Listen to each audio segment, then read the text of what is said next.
आषाढी एकादशीच्या निमित्तानं विठुरायाच्या दर्शनासाठी ओढीनं पंढरपूरकडे निघालेल्या वारकऱ्यांवर आज सकाळी मोठा अनर्थ ओढवलाय। संत ज्ञानेश्वर महाराजांच्या पालखी सोहळ्यासोबत पायी चालत निघालेल्या वारकऱ्यांना जेजुरी परिसरातील भोंगळेमळा इथे एका भरधाव ट्रकनं जोरदार धडक दिली। या भीषण अपघातात 3 महिला वारकऱ्यांचा मृत्यू झाला असून अन्य 3 वारकरी गंभीर जखमी झाले। संत ज्ञानेश्वर महाराजांची पालखी सासवडचा मुक्काम आटपून आज जेजुरीच्या दिशेनं मार्गस्थ झाली होती। सकाळच्या वेळी अनेक वारकरी जेजुरीच्या दिशेनं पायी चालत निघाले होते।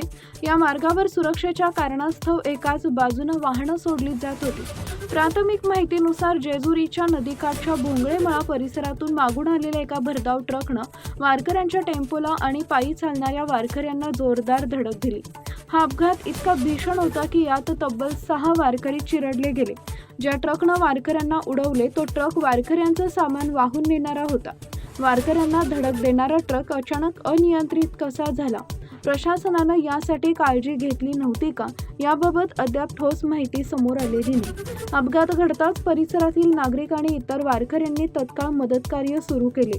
जखमी झालेल्या सर्व 6 वारकऱ्यांना तातडीनं नजीकच्या स्थानिक रुग्णालयात दाखल करण्यात आले। मात्र महिला 3 वारकऱ्यांचा उपचारादरम्यान मृत्यू झाला, तर उर्वरित 3 जखमी वारकऱ्यांवर सध्या अतिदक्षता विभागात उपचार सुरू असून त्यांचीही प्रकृती गंभीर असल्याचं सांगण्यात येत आहे।